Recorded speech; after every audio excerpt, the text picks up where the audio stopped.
Well, good morning, everyone. Let's take our Bibles to Psalm 91 this morning. I'm going to bounce around in Psalm 91.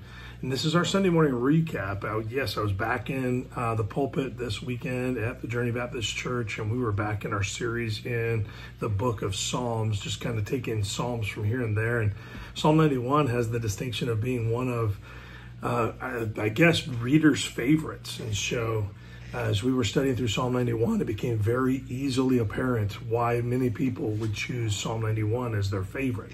And so on Sunday, we were encouraged to hear that those who choose to get close to the Lord and stay close to Him have a specific set of promises and protections that cannot be enjoyed any other way. You can't access these kinds of blessings, these kinds of privileges any other way. They're only for those that are in close to the Lord, and they specifically revolve around protection. And I think that we all want to be safe, but I think that what we really need to understand is the safest place to be is not asking God to protect us while we're doing other things, but asking God to be God while we're close to Him. Closeness to Him is the key. So notice verses 1 and 2 in Psalm 91. We'll probably read the other end of the psalm at the end, but I just want you to catch these first two. It says, "He that dwelleth in the secret place of the Most High shall abide under the shadow of the Almighty. I will say of the Lord, He is my refuge and my fortress, my God, in Him will I trust." What a powerful statement. Did you notice that? It says that he that dwelleth in the secret place of the Most High shall abide under the shadow of the Almighty.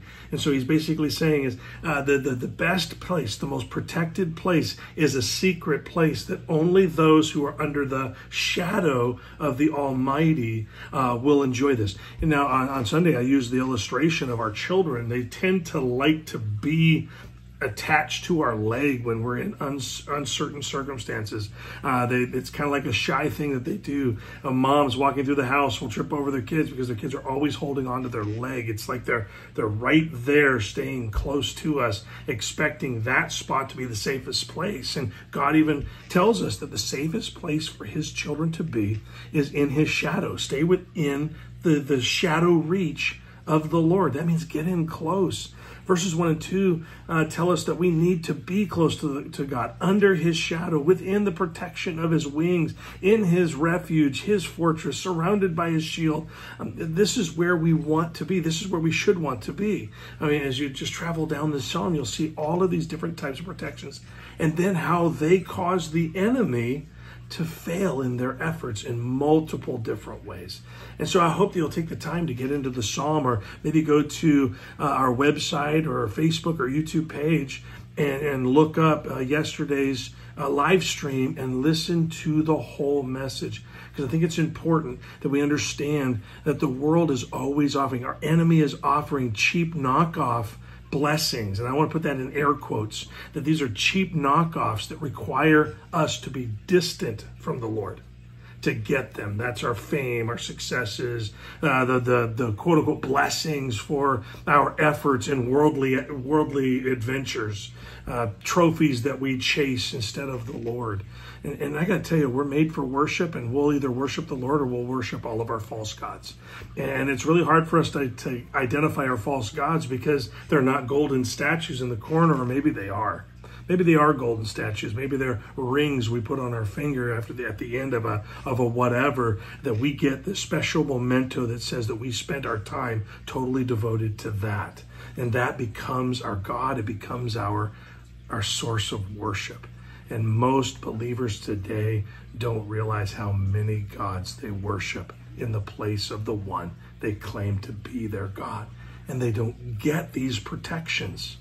They get successes, and they attribute those to protection, or they attribute those to God's permission, but they simply aren't God's permission. Just because you get what you want and it achieves what everybody else in the world gets from it does not mean that you're blessed.